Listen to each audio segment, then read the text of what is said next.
বাগদাদে 400 হিজরি তখন চলে। বাগদাদে একটা সমস্যার সামনে আসলো বাগদাদ শাহী মসজিদের মুফতি সাহেবের কাছে। সমস্যাটা কি?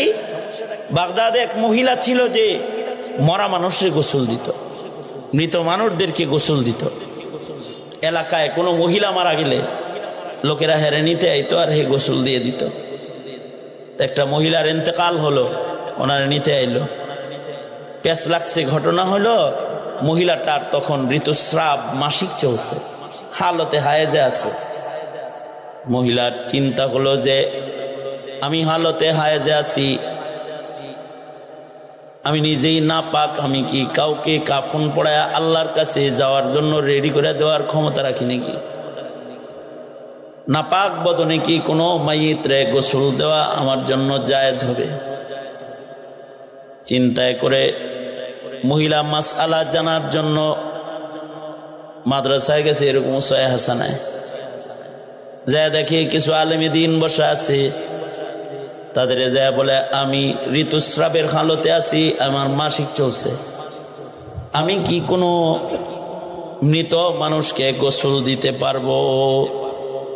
ওখানে যারা মুফতি সাহেব, নতুন মুফতি, এইরকম পাগড়িওয়ালা মুফতি যারা, তারা বললো যে এটা আমরা জানি না, জিহাদুল ইসলাম সাহেব আছে একজন, নাম অন্যটা বলছে আর কি, ওই বড় হুজুরের কাছে যান, উনি বললে দিবে, আমরা এই মাসাইল এত শক্তটা বলি না। তো মহিলা ওই বড় মুফতি সাহেবকে যায় বলে আমার বদন তো না পাক, আমি কি কোনো মাইয়িতের গোসল দিতে পারবো? মুফতি সাহেব বললেন পারবা, যাও দৌগা। মহিলা রওনা করছে। রাস্তায় মুসা আলাইহিস সালাম যেমন নবীজিরে আটকাইছে, এরকম মৌলভীরা আটকাইছে। এই কই যাও? নিজের বাড়ি যাও নাকি মরা মানুষের গোসল দিতে যাও? গোসল দিতে যাই। জায়েজ আছে নি? কি বলছে? কয় জায়েজ আছে। দলিল কি বলছে?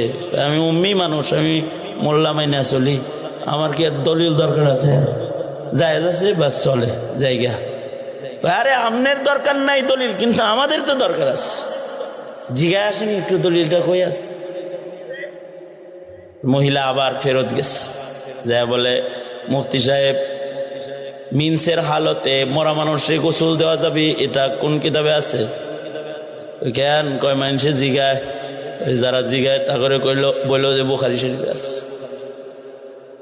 বুখারী শরীফ তো এমন একটা কিতাবের নাম যেটার নাম বললে পরে সাথে সাথে এটা গ্রহণ করে সারা দুনিয়া। কারণ এই কিতাবকে আল্লাহ তাআলা আলাদা মকবুলিয়ত দান করেছেন। বুখারী শরীফ আসাহুল কুতুবি বাদা কিতাবিল্লাহ, আল্লাহর কোরআনের পরে সবচেয়ে বিশুদ্ধতম কিতাব হলো বুখারী শরীফ। শুধু বিশুদ্ধ না, মকবুল কিতাব। এতই মকবুল যে এই কিতাব যখন কেউ পড়ে ফেলে তখন তাকে মাওলানা সাহেব ডাকা হয়, আলেমে দ্বীন বলে ডাকা হয়। তখন বুখারী বললে ছাত্রদেরকে মাওলানার পাগড়ি দিয়ে দেওয়া হয়। ইমাম বুখারী রহমতুল্লাহ আলাইহির কিতাব শুধু মকবুল না, ইমাম বুখারী রহমতুল্লাহ আলাইহি নিজেও মকবুল মানুষ ছিলেন। ইমাম বুখারী রহমতুল্লাহ আলাইহি ওনার কিতাব যেমন নবীজি নিজের কিতাব বলছেন, ইমাম বুখারীকে নবীজি নিজের সন্তান বলছেন। পুরানা এক মুহাদ্দিস ছিলেন যে দীর্ঘদিন ইমাম শাফি রহমতুল্লাহ আলাইহির কিতাবুল পড়াইতো, দীর্ঘদিন কিতাবুল পড়াইছে। একদিন আল্লাহর রাসূল স্বপ্ন যোগে ওনাকে ডেকে বলতেছে, এই মুহাদ্দিস সাহেব, আর কতদিন ইমাম শাফির কিতাবুল পড়াইবা, আমার কিতাবটা পড়াইবা না? তো মুহাদ্দিস সাহেব বলে, ও আল্লাহর নবী, আপনার কিতাব আবার কোনটা?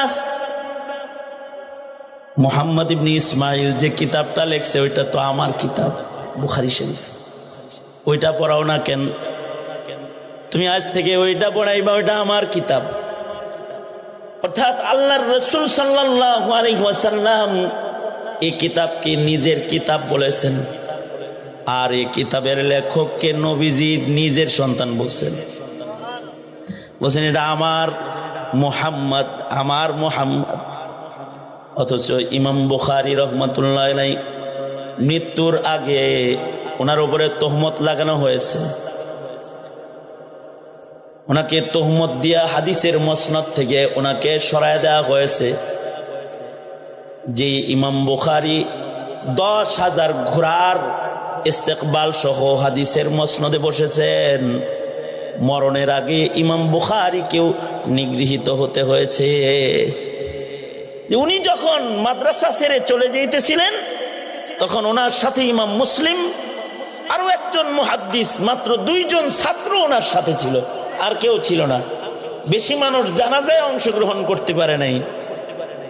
রমাদানের শেষ ঈদের চাঁদ উদয় হয়েছে, আর উনি দোয়া করলেন, আল্লাহ জমিন আমার জন্য সংকুচিত হয়ে গেছে, আপনার কাছে আমারে নিয়ে যান। কদ যাকাত আলাইয়াল আরদ। আল্লাহ তাআলা সাথে সাথে দোয়া কবুল করলেন। একদিক দিয়ে ঈদের চাঁদ উঠল, আর এক দিক দিয়ে হাদিসের চাঁদ ডুবে গেল। সাথে সাথে আল্লাহ ইন্তেকাল দিয়ে দিলেন। যেখানে দাফন করা হলো সেখান থেকে আজও খুশবু বের হয়, খুশবু বের হয়, কোনো আতর গোলাপ ছিটানো লাগে না। 1200 বছর ধরে সেখান থেকে খালি খুশবু বের হইতেছে। নবীজির পছন্দের মুহাদ্দিস, নবী যাকে নিজের মুহাম্মদ বলছেন। এই জমানায় কেউ মারা গেলে তো ফেসবুকে দিয়ে দিলে মুহূর্তের ভিতরে অনলাইনে এসে যায়। ইমাম বুখারী যখন মারা গেছেন, জনবসতিও ওখানে তেমন নাই, কিন্তু আল্লাহর রাসূল নিজে স্বপ্ন যোগে ইমাম বুখারীর মৃত্যুর মাইকিং করে দিচ্ছেন। যেদিন ইমাম বুখারীর ইন্তেকাল হয়েছে, জমানার বড় বড় মুহাদ্দিসরা স্বপ্নে দেখে আল্লাহর রাসূল সাল্লাল্লাহু আলাইহি ওয়াসাল্লাম নিজের সাহাবীদের লইয়া আবু বকর ওমর সহ কার জন্য যেন ইন্তজার করতেছে। তো জিজ্ঞাসা করে, সরমারে দো আলম, আপনি কার জন্য অপেক্ষা করতেছেন? স্বপ্নযোগী নবীজি বলে, জানো না, আমার মুহাম্মদ আজকে আমার কাছে আসতেছে, এ কারণে তার অপেক্ষায় ইস্তেকবালে আমি দাঁড়িয়ে আছি। খবর নিয়ে দেখা গেল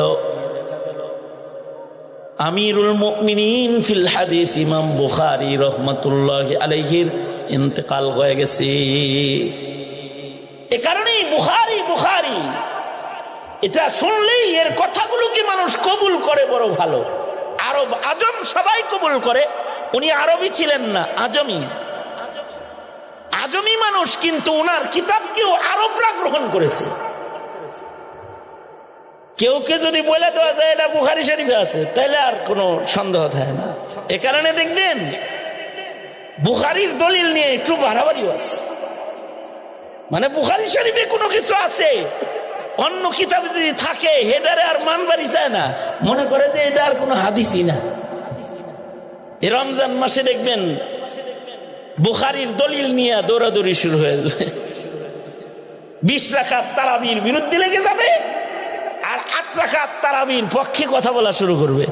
নামাজ রে কমানোর মেহনত করবে রোজার মাসে, যেখানে 1 রাকাতে 70 গুণ সওয়াব বাড়ায় দেয় আল্লাহ বাড়াইতে, আর হেনে হেরা এখন কমানোর প্রতিযোগিতা করবে। যাই হোক, ওগুলো বলা আমার মাকসাদ না। উদ্দেশ্য হলো যে বুখারী বললেই এটা অনেক বড় দলিল। তো মুহাদ্দিস সাহেব বলে দিলেন, মুফতি সাহেব যে বইল বুখারীতে আছে। ছাত্রদেরকে যা বলে, দলিল দলিল করো, আমার দলিল লাগে না, তুমগল লাগে, বুখারীতে আছে। বাস বড় করে এটা বইলা দিয়ে মহিলা চলে গেছে গোসল দিতে। ছাত্ররা সবাই মিলে বুখারী তালাশ করতেছে, আর দলিল খুঁজে পায় না। শেষ বেলায় ছাত্ররা ওস্তাদের কাছে যায়, বলে, বড় মুফতি সাহেব হুজুর, হায়েজের হালতে মহিলা মাইয়িতকে গোসল দিতে পারবে, এটা বুখারী শরীফের কোনো জায়গায় খুঁজে পাইতেছি না। মুফতি সাহেব বলে, সব কিছু উপরে খুঁজলে পাওয়া যায় না, কিছু গবেষণার চোখ দিয়ে ভিতরের থেকে বাইর করতে হয়। পানির উপরে সব কিছু থাকে না, ডুবুরি দিয়া পানির নিচ থেকে কিছু বের করতে হয়। মাটির উপরে সব থাকে না, লাঙ্গলের ফাল দিয়া বাইর করা যায় না, বিজ্ঞানীর বিজ্ঞান দিয়ে বের করতে হয়। কোরআন হাদিসের শব্দের ভেতরে সব প্রশ্নের উত্তর খুঁজে পাওয়া যায় না। কোরআন ও হাদিসের ইলমের গভীর তলদেশ থেকে মুফাক্কির মুহাক্কিক আলিমরা